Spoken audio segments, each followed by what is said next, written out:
The night was thick with silence, broken only by the distant echo of the marketplace closing for the day. In the small, cold room at the edge of the city, an Omega huddled against the bare wooden walls, her body trembling not just from the chill, but from the bruises that mapped her skin like a cruel mosaic. Every morning had been the same, a wake-up call from pain, a harsh reminder of her position in a world that saw her as nothing more than property. The masters who claimed her ownership found perverse satisfaction in breaking her, in reminding her that she was powerless, fragile, disposable.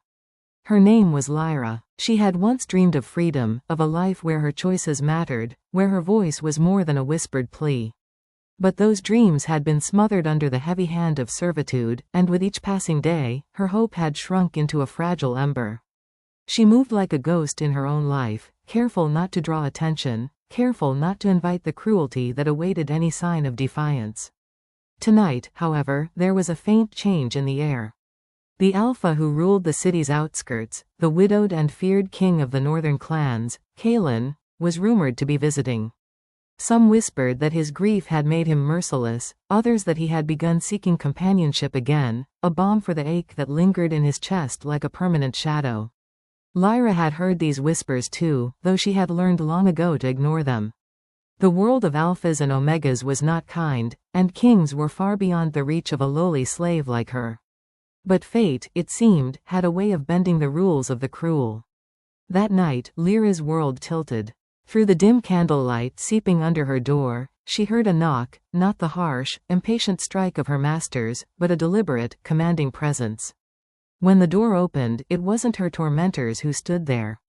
It was him, Kalen, taller than any man she had ever seen. His presence alone seemed to bend the room, to demand attention, to pull the air into stillness. His eyes, sharp and icy, softened slightly as they landed on her.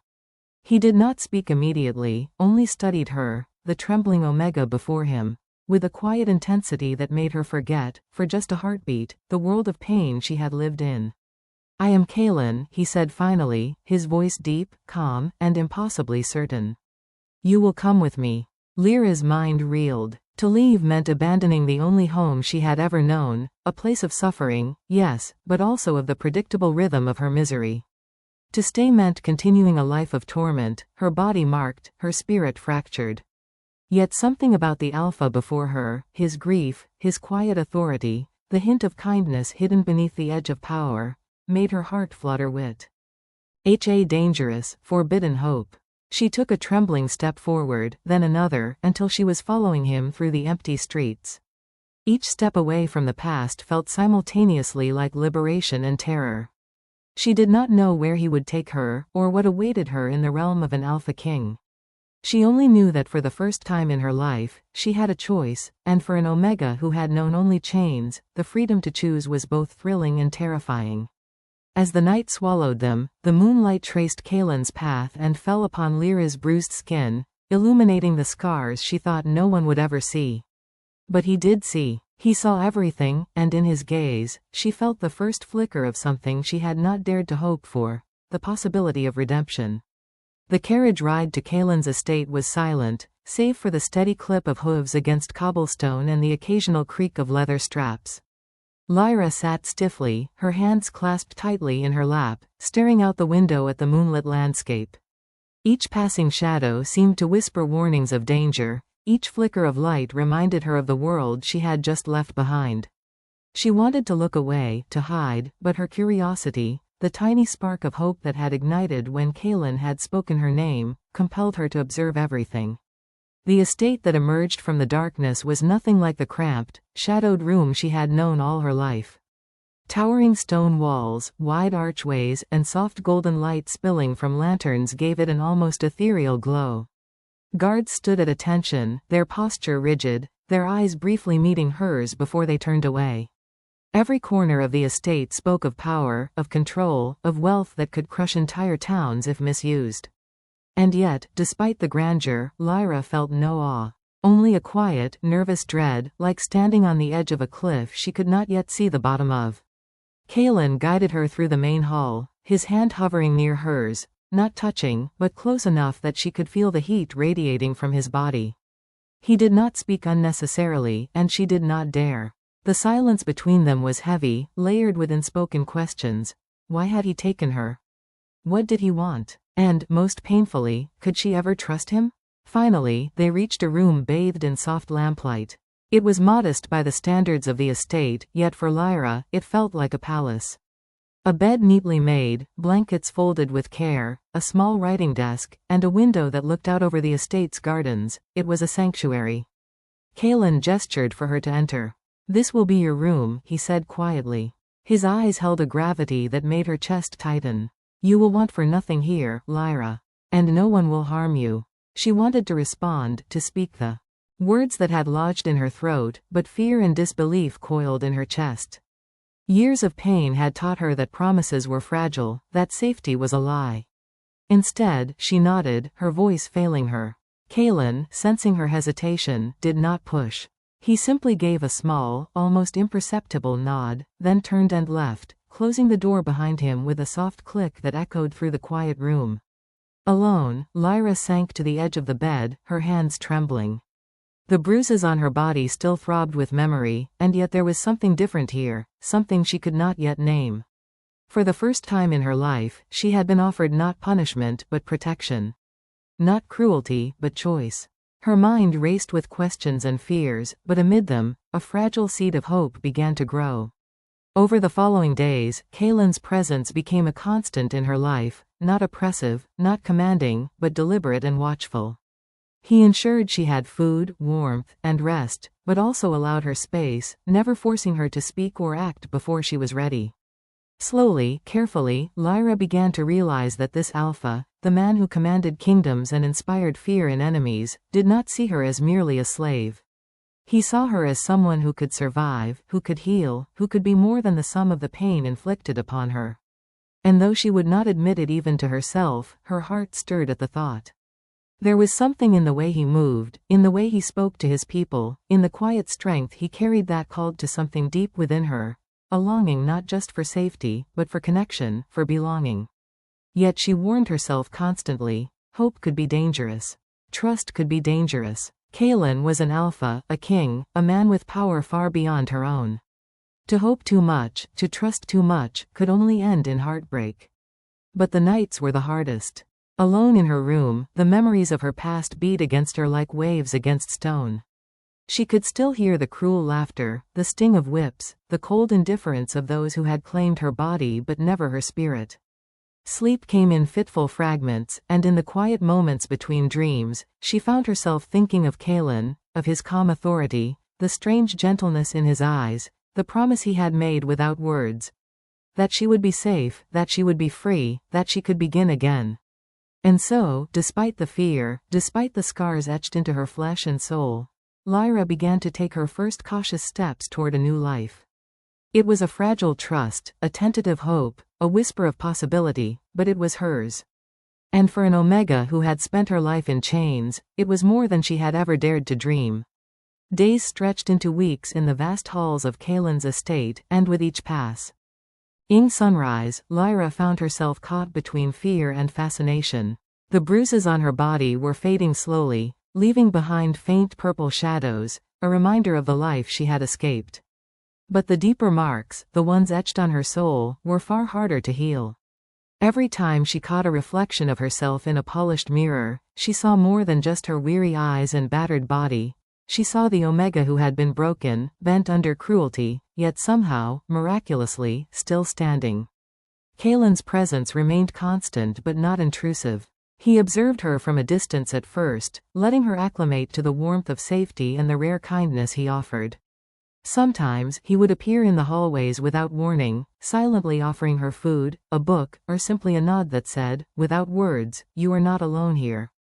His attention was not a demand but a lifeline, a tether to a world she had never dared to believe existed.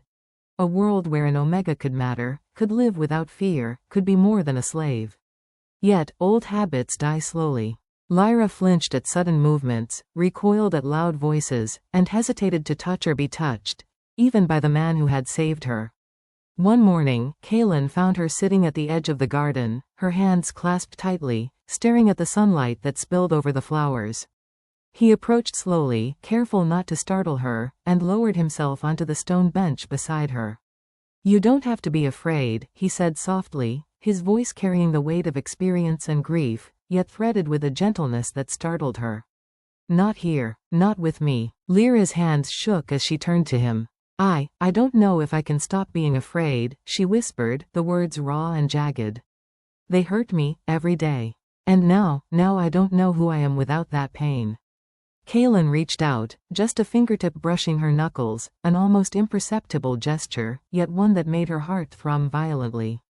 "You are not what they made you, Lyra. You are more. You are strong. Stronger than you realize." For the first time in her life, someone believed her, not just in her survival, but in her worth. The simple truth of his words broke something inside her, and for a moment, the tears she had been holding back flowed freely. He did not rush her, did not speak over her. He merely sat, silent and unwavering, until she could find her breath again. As days passed, Lyra began to explore the estate, tentative at first, then with growing confidence. She walked through the gardens where the air smelled of blooming jasmine and rose, wandered the library where sunlight streamed through tall windows onto rows of ancient tomes, and even ventured into the kitchens, helping the staff in small, quiet ways. Kaelin watched her progress from a distance. Satisfaction hidden behind his stern expression. He did not interfere unless necessary, but his eyes always followed her, protective and alert. Slowly, a fragile bond began to form. Kaelin shared small stories of his past, his late mate, the grief that had hardened him, the burdens of ruling a kingdom alone. Lyra listened, careful, cautious, and yet drawn to the vulnerability beneath the strength. And though neither spoke of love, the air between them began to shift. It was in the small gestures, the way Kaelin ensured she never lifted heavy objects alone, the quiet patience he showed when she faltered, the rare smiles he offered when she accomplished a small task. But the past is never far behind. One evening, as she walked through the garden under the soft glow of lanterns, a sudden memory seized her, a cruel hand, a sharp voice, a pain so familiar it made her knees buckle. Kaelin, sensing her distress, was immediately at her side, his arms steady around her shoulders, his warmth grounding her. "You are safe," he whispered. "No one will hurt you here. I swear it." The words, repeated like a sacred chant, began to chip away at the walls she had built around her heart. She realized, with a mix of fear and exhilaration, that perhaps she could allow herself to trust him. Perhaps she could allow herself to hope. And, most terrifyingly, perhaps she could imagine a life where pain did not define her.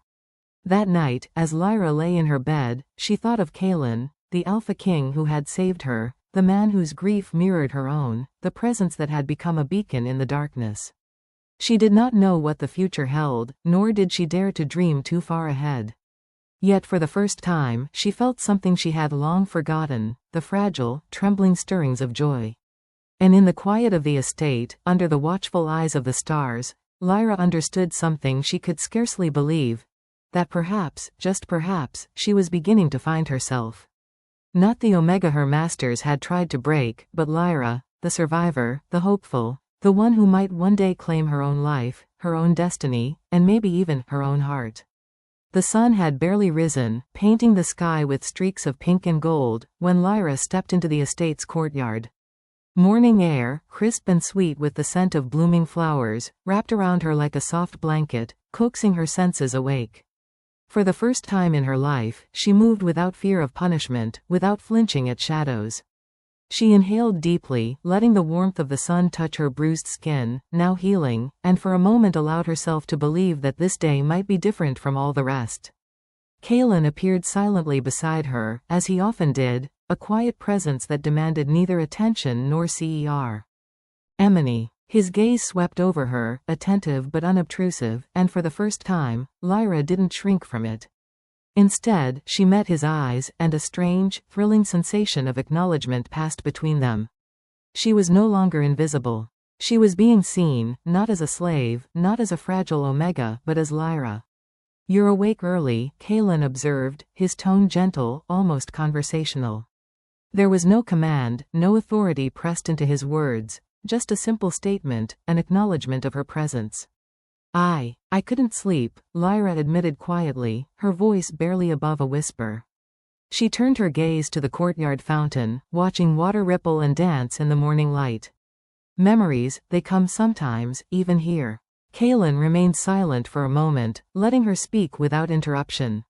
He had learned that rushing her, insisting on explanations, or pressing for emotions would only drive her further inward. Instead, he rested his hand lightly on the edge of the fountain, close enough for her to feel his warmth, but not so close as to crowd her. "They will fade," he said finally, his voice low but steady. "Not completely, not in a day or a week, but eventually. The pain will lose its hold. And you will find strength you never thought you had." Lyra's throat tightened. Strength. That word felt alien to her, as if it had been spoken in a language she had never known. But hearing it from Kalen, seeing the certainty in his eyes, she felt the faintest ember of hope flicker inside her. Could she really believe him? Could she dare to imagine a life where she was more than what her past had forced her to be? Over the following days, Kalen began to involve her in the daily rhythm of the estate. He encouraged her to help in small ways, organizing books in the library, tending to the garden, assisting the staff in tasks that required patience and care. At first, Lyra hesitated. She was unsure, fearful of failing, of being judged, of drawing attention. But Kalen's presence was always there, watchful, supportive, patient. He did not hover, did not demand, did not criticize. And gradually, she began to realize that the estate, once an intimidating fortress, could also be a sanctuary. One afternoon, as sunlight streamed through the tall windows of the library, Lyra stumbled upon a book of old legends. She sat cross-legged on the floor, tracing the delicate illustrations with her fingertips. Kalen appeared at the doorway, his arms crossed, watching her with quiet amusement. "You found the stories of the old alphas," he said, his voice soft, carrying a note of curiosity. "Do you like them?" Lyra hesitated, then nodded. "Yes, they're different. Strong, wise, protective. They make me think that maybe not all power is cruel." Kalen smiled faintly, a rare expression that softened the lines of his face and made his presence feel less formidable, more human. "That is the truth," he said. "Power can be used to protect, to nurture, to build. And it can be used to destroy. The choice is always ours." The days turned into weeks, and with each passing moment, Lyra felt the invisible chains around her heart loosen, though NVHFGGFGSCSFCOT fully. Trust was fragile, like glass, and she handled it with care. Yet she could not deny the warmth that grew in her chest whenever Kalen's shadow fell across her path, whenever his hand brushed lightly against hers, whenever his eyes lingered on her with something that was not scrutiny, but something far more profound. Then came the evening that changed everything. A storm had rolled over the estate, rain lashing against the windows, wind howling through the trees. Lyra was in the garden, seeking the familiar comfort of solitude, when a sudden gust sent her stumbling. She fell hard, twisting her ankle, pain shooting up her leg. Before she could call for help, Kalen was there, lifting her effortlessly, his arms strong and steady. "You need to be more careful," he murmured, setting her down gently inside the warm halls. "I cannot have you hurt." Lyra looked up at him, her heart pounding for reasons beyond fear. I'm fine," she whispered, but her voice faltered. The storm outside mirrored the storm within her, and she realized, with a start, that she did not want to be alone. Not here, not with him. Kalen's eyes softened, and for the first time, the distance between them seemed to shrink. He guided her to a chair by the fireplace, tending to her injury with careful, deliberate motions. His hands were gentle, yet his presence was commanding, grounding her in a way she had never experienced. And in that moment, amidst the roar of the storm and the warmth of the fire, Lyra felt the first true spark of something dangerous and exhilarating: trust. A trust that could grow into something deeper, something neither of them yet dared to name, but something that promised redemption, not just from her past, but from the loneliness that had haunted them both. Life within the estate had become a fragile rhythm for Lyra. Days flowed in quiet routines of learning, exploring, and recovering from the scars of her past. Nights brought long stretches of sleep, broken sometimes by memories, but softened by the warmth of the bed and the faint knowledge that she was no longer alone. Yet, as comforting as the estate was, the world beyond its walls remained unpredictable, harsh, and dangerous. Kalen was well aware of this. Though he allowed Lyra the freedom to wander within the estate, he never permitted her to venture beyond its protective walls alone. He spoke little of the threats outside, yet Lyra could sense the undercurrent of tension that flowed through the servants, the guards, and even the way Kalen carried himself.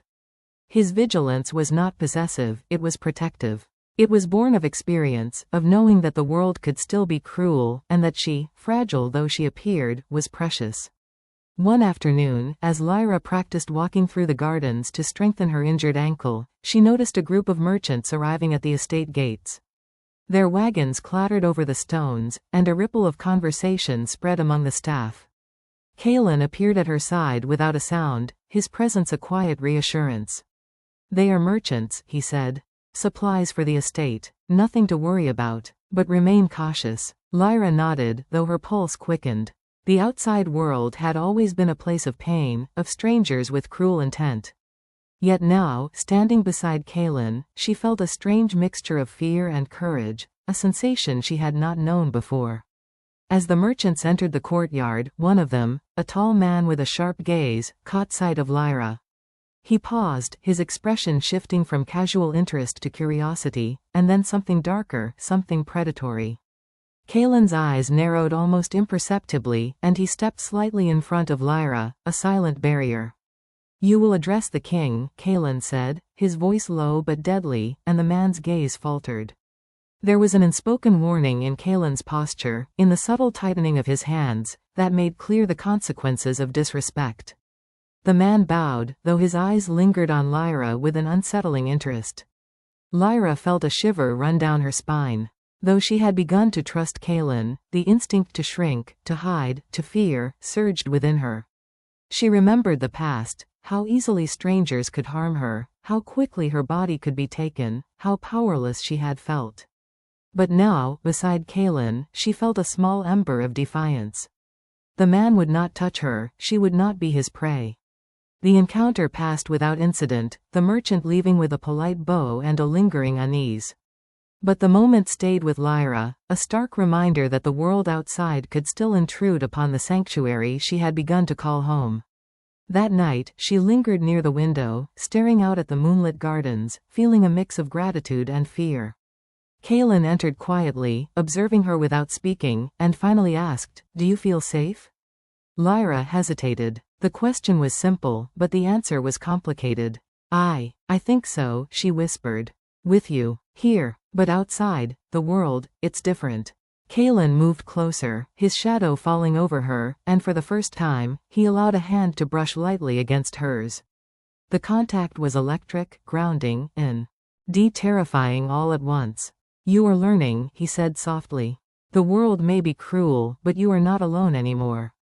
And I will not let anyone take what is yours." Weeks passed, and Lyra's confidence grew, though cautiously.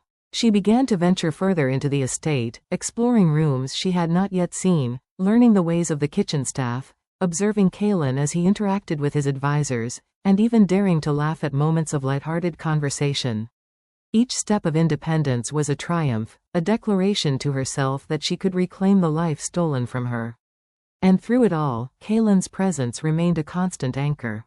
His glances, subtle touches, and protective instincts became a silent language between them, a bridge across the chasm of fear and mistrust. Lyra began to realize that trust was not just an idea, it was a bond, a shared understanding, a quiet acknowledgement that someone would stand beside her no matter what. But the world outside would not wait for her healing to complete. One evening, as the sun dipped below the horizon, casting long shadows across the estate, a rider arrived at the gates, breathless and urgent. Kalen's expression darkened instantly, his posture rigid, his mind already assessing the threat. Lyra watched from the window, fear rising in her chest like a storm she could not control. The rider delivered news that made Kalen's jaw tighten and his eyes flash with anger. A rival clan had learned of Lyra's presence and had sent men to retrieve her. Their intentions were clear, she was not to remain free, not under Kalen's protection. The estate, once a sanctuary, was now a target, and Lyra understood with a sinking heart that her past had come calling. Kalen turned to her, his voice low but firm, imbued with authority and reassurance. "Lyra, you are mine now. No one will take you. Not them, not anyone. You will stay here, and I will protect you. Lyra's chest swelled with conflicting emotions: fear, relief, trust, and an unspoken longing. The man who had saved her, who had shown her kindness and strength, was now declaring his protection openly, without hesitation. And for the first time, Lyra felt that maybe, just maybe, she was beginning to step into a life where her worth was recognized, where she was more than the Omega they had tried to break, where she could stand beside someone who saw her not as a slave, but as a person, a woman who deserved freedom, respect, and love. As night fell over the estate, and the wind whispered through the trees, Lyra realized that the path ahead would not be easy. The shadows of the outside world still lingered, threats and dangers waiting beyond the gates. Yet, for the first time in her life, she felt the courage to face them, not alone, but with Kaelan beside her. And for the first time, the thought of hope did not feel fragile. The morning air was heavy with the scent of rain-soaked earth, and the estate's gardens glistened under the remnants of a storm. Lyra stepped carefully along the cobblestone paths, her senses alert, her heart still catching in quick, uneven beats. The events of the previous evening weighed heavily on her mind. Kaelan had received word of a rival clan's interest in her, and though he had assured her of her safety, the reality of the threat now felt tangible. The estate's walls no longer felt like a sanctuary, they were a shield, and she was painfully aware that shields could be breached. Kaelan appeared beside her silently, as though he had anticipated her unease. His presence was steady, commanding, and protective all at once. He had insisted that she remain within the estate grounds until the threat had passed, but today, he offered her a choice: to walk the gardens with him, under his watchful eye, or to stay indoors where the sense of confinement might suffocate her. Lyra, her heart pounding with equal measures of fear and defiance, chose to walk. "You will not be harmed," Kaelan said quietly, his eyes meeting hers with a rare intensity. "But you must learn to trust yourself, Lyra. Courage is not the absence of fear, it is moving forward despite it." Lyra nodded, swallowing hard. The words were not just advice, they were a challenge, a reminder that she was no longer a helpless Omega at the mercy of cruel masters. She was under Kaelan's protection, yes, but protection alone could not define her strength. She had to claim it herself. As they moved through the estate, Lyra's thoughts drifted to her past, the endless days of punishment, the cruelty, the helplessness. Memories surged like waves, threatening to drag her under, but Kaelan's presence anchored her. Every step she took was an act of defiance against the life she had been forced to endure, and for the first time, she felt a flicker of pride. She was surviving, not merely existing. Their walk was interrupted by the arrival of a messenger, breathless and anxious, carrying news from the outer territories. Kaelan's expression hardened as he read the scroll, his jaw tightening. Lyra's pulse quickened, her fear returning in sharp, icy spikes. The rival clan was sending a small contingent tonight, testing the estate's defenses, probing for weakness. "You will remain here," Kaelan said, his voice low but commanding, "while I deal with them." Lyra's instinct was to protest, to insist on standing beside him, but she hesitated, her heart torn between fear and the unspoken desire to protect him as he had protected her. Kaelan noticed the conflict in her eyes and, without breaking his stern demeanor, reached out, placing a hand over hers. The contact was grounding, a silent reassurance. "Your courage is not measured by reckless actions," he said softly. "It is measured by patience, by restraint, by understanding that strength sometimes means knowing when to stand back." Night fell, and with it, a tense quiet settled over the estate.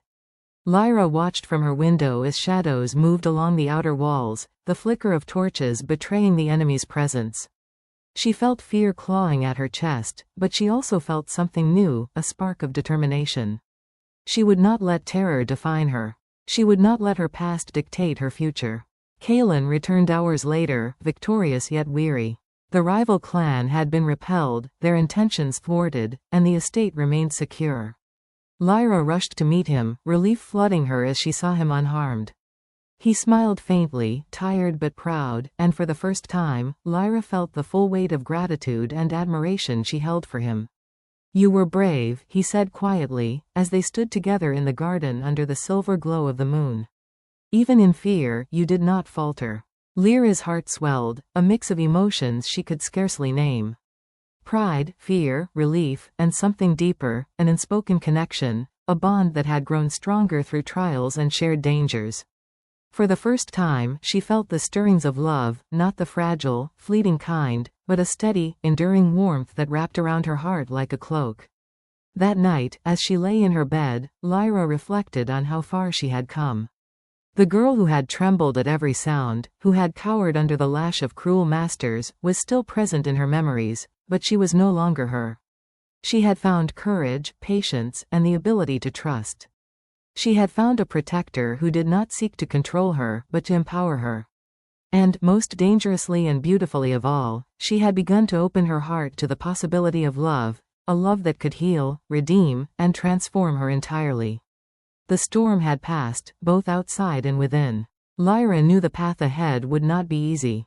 Shadows of the past would linger, dangers would arise, and her heart would continue to be tested. But she also knew this. With Kaelan by her side, with trust growing between them, and with the courage she was learning to claim, she could face anything. And as she drifted into sleep, the moonlight casting a gentle glow over the estate, Lyra allowed herself to imagine a life where she was no longer bound by chains, where she could rise, strong and free, and step fully into the destiny she had only just begun to embrace. The first light of dawn crept through the tall windows of the estate, casting golden streaks across the polished floors and illuminating the quiet grandeur of Kaelan's chambers. Lyra awoke with a sense of anticipation she had not felt in years, a flutter in her chest that she struggled to identify. It was not fear, though shadows of the past still lingered.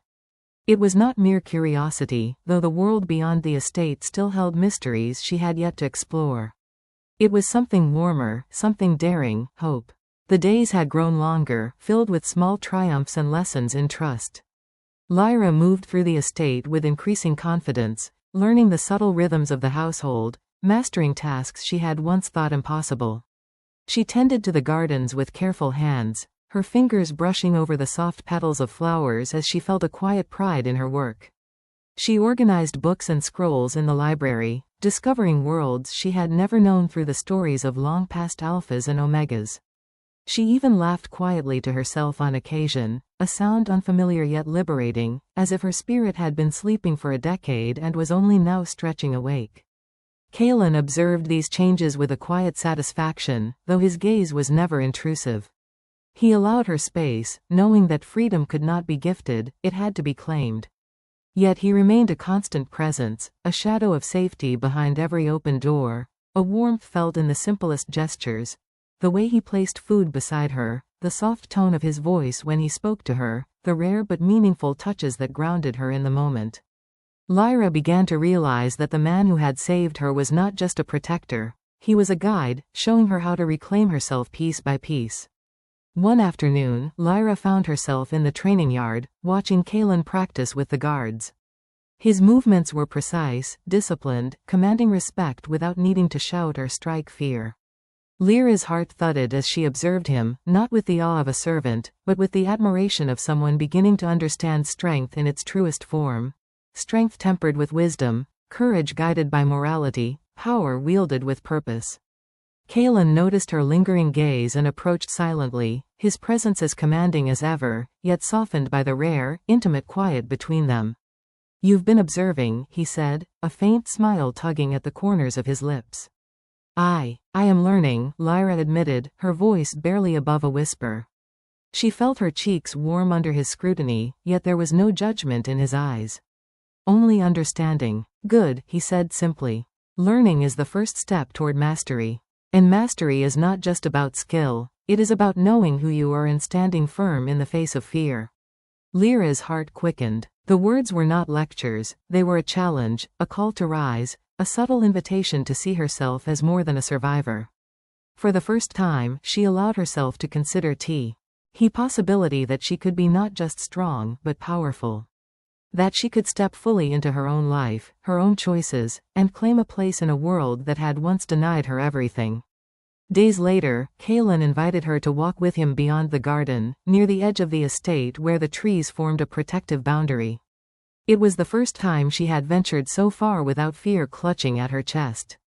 The path was dappled with sunlight, the breeze carrying the scent of wildflowers and the promise of freedom.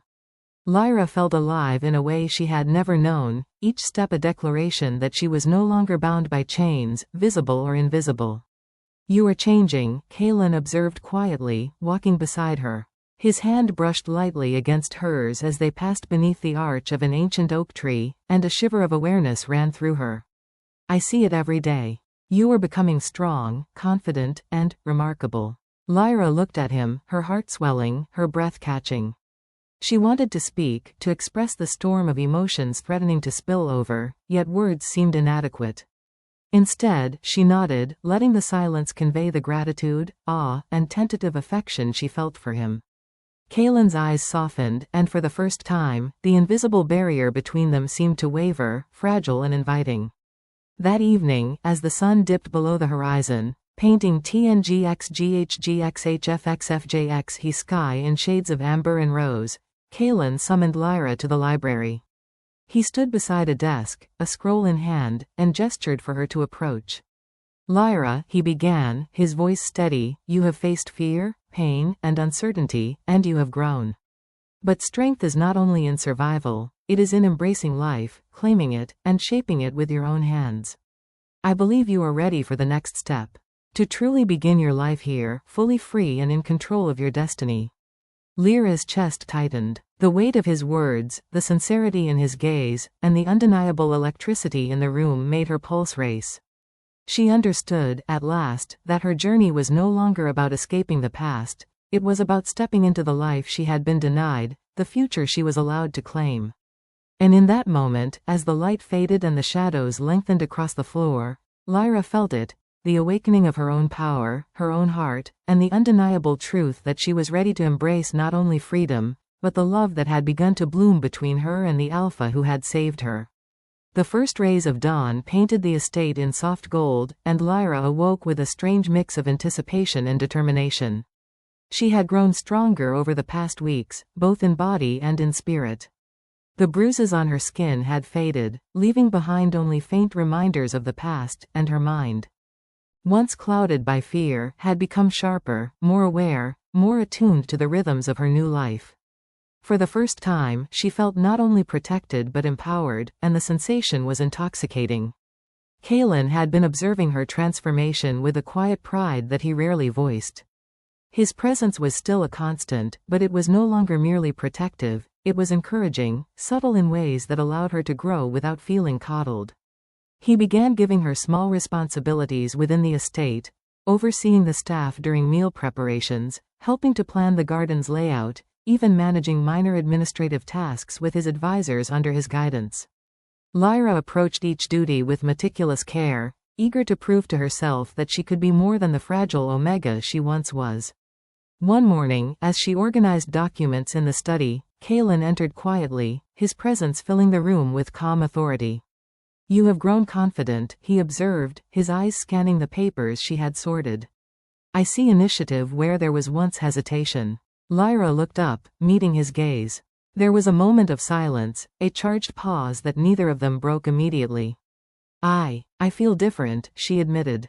"Like I can, finally decide things for myself, not just react to what others demand of me." Kalen's expression softened, and he approached, his hand resting lightly on the desk beside hers. "That is exactly what I hoped for," he said. "You are no longer defined by the chains of your past. You are defining your present, and soon, your future."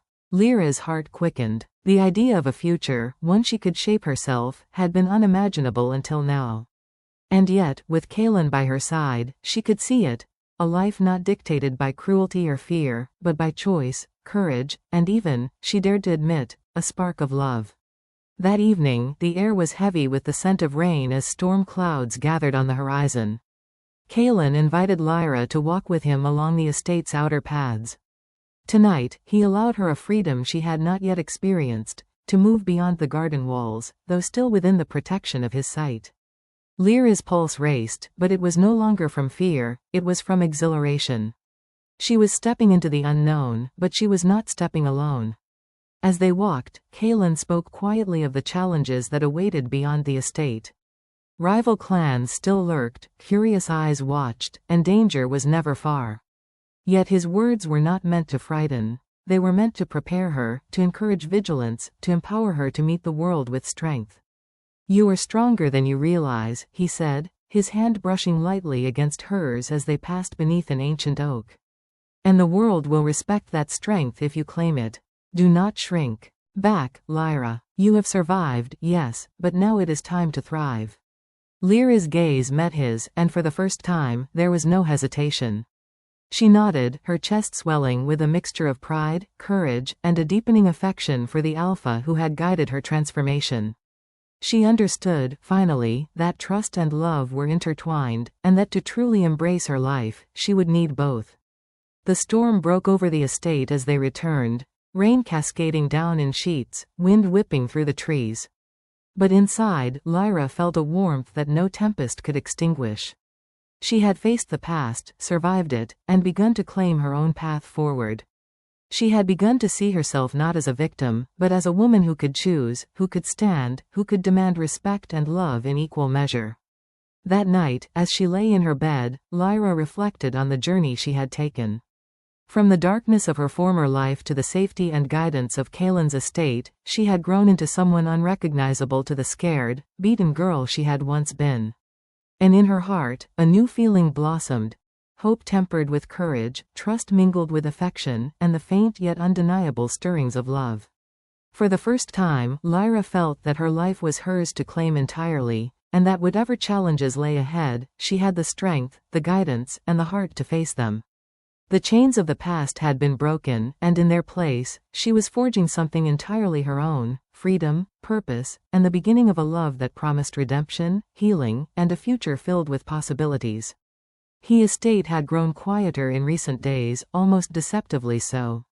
The air carried the faint scent of blooming jasmine and wet earth, yet beneath the calm, a tension lingered, a reminder that the world outside was never fully tamed. Lyra felt it in her chest, a persistent pulse of awareness that she had not known before. Danger had always been a constant in her life, but now, with Kaelin by her side and her own strength beginning to bloom, she recognized it not as inevitable doom but as a challenge to be met. Kaelin had been unusually preoccupied that morning, his brows furrowed as he reviewed maps and letters in his study.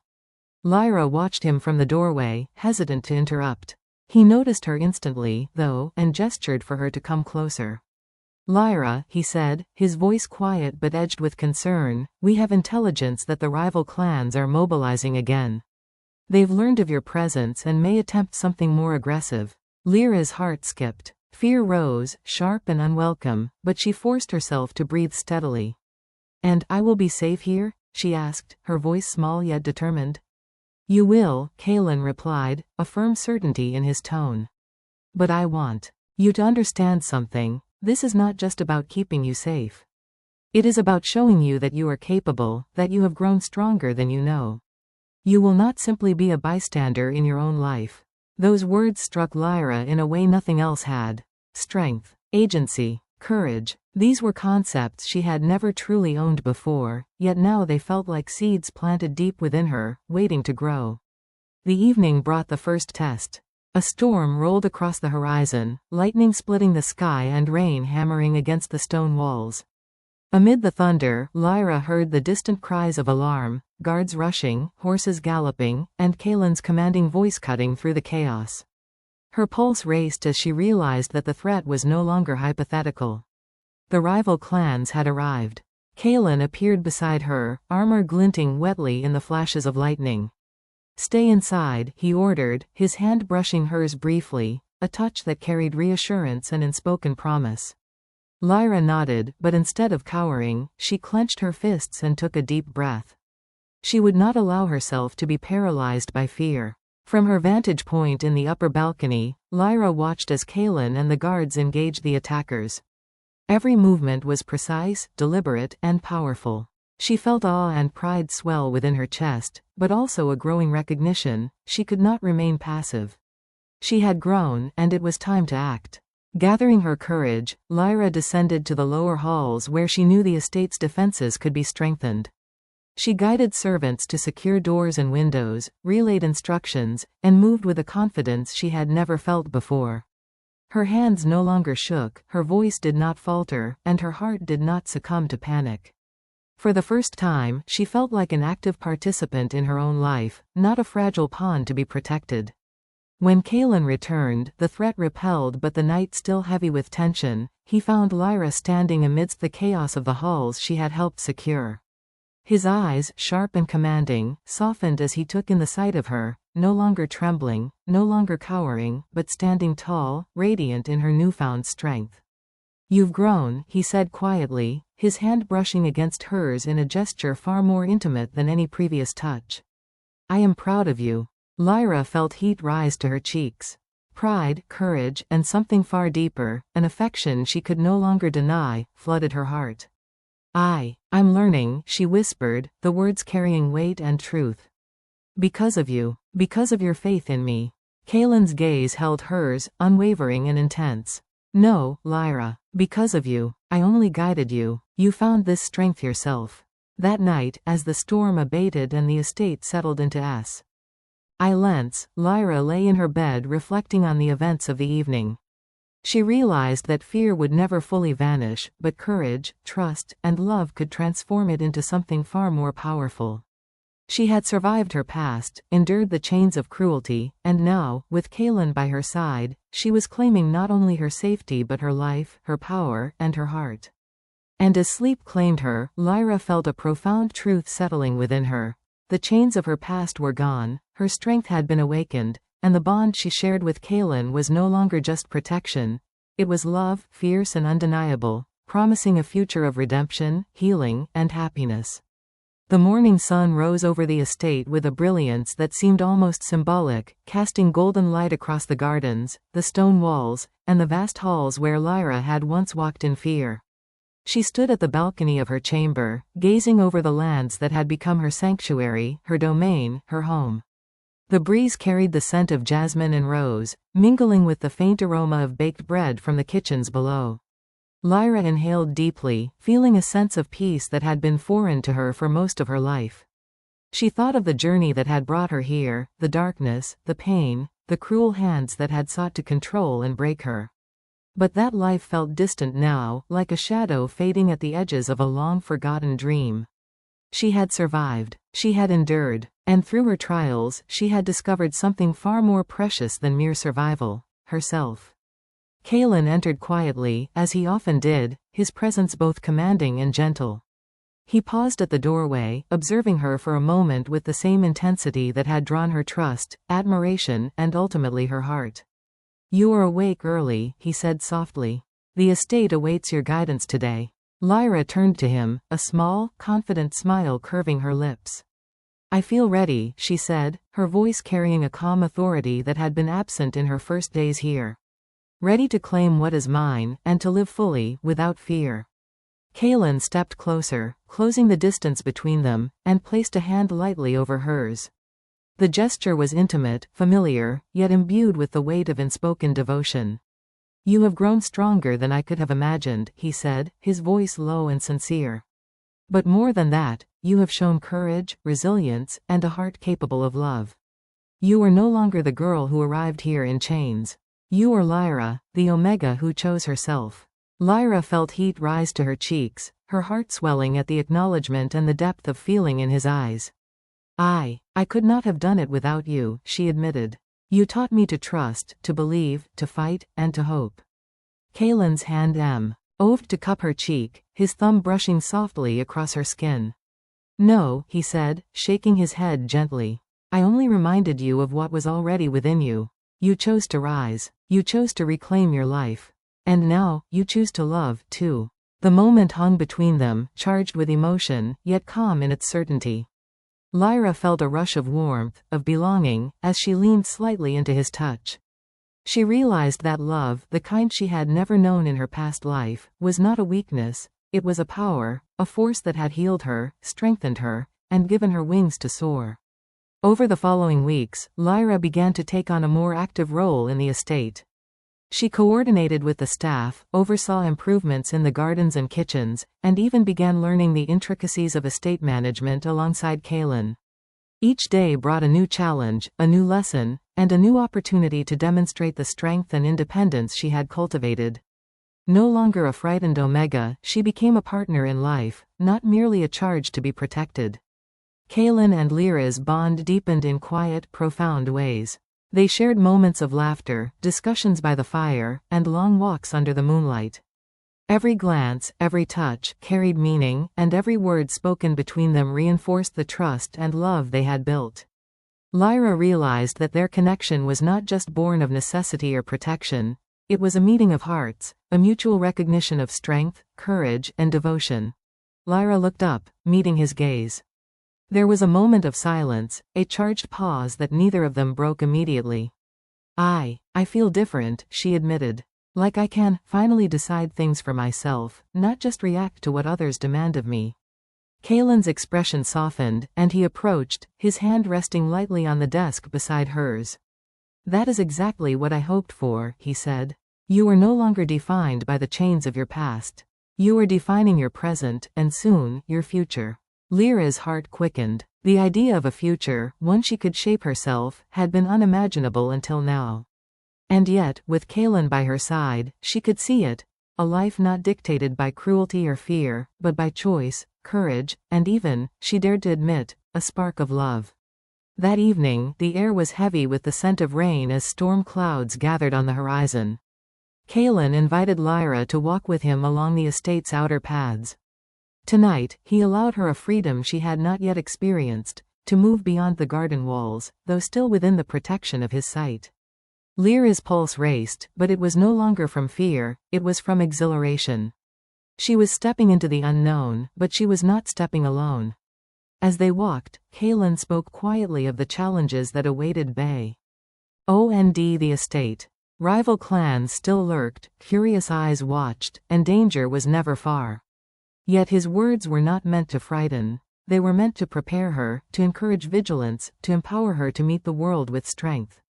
You are stronger than you realize, he said, his hand brushing lightly against hers as they passed beneath an ancient oak.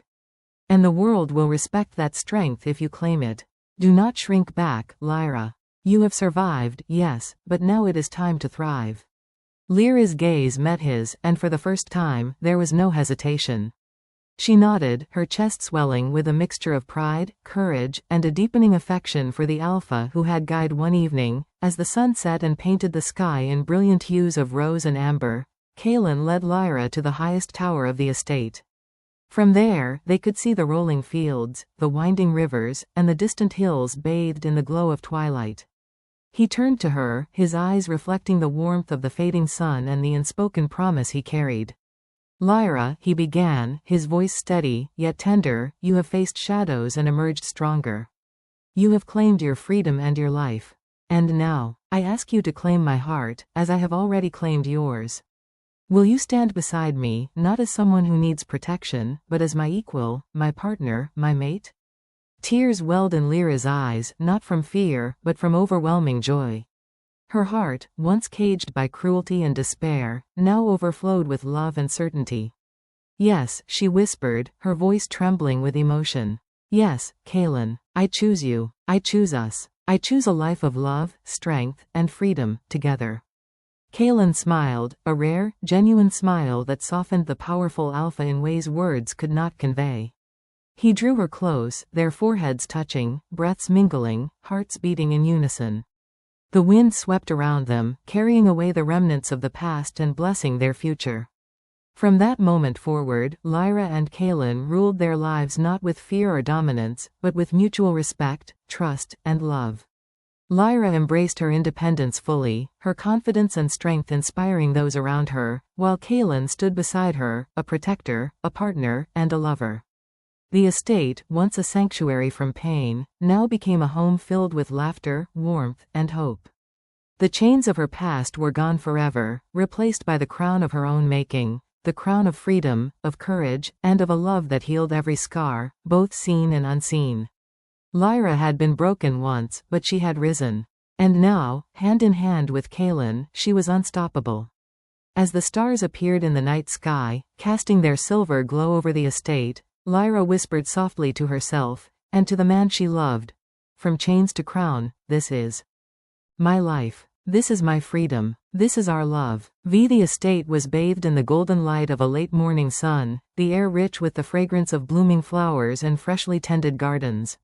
Lyra stood at the highest balcony, overlooking the lands that had once felt like a fortress of shadows but now radiated life, safety, and possibility.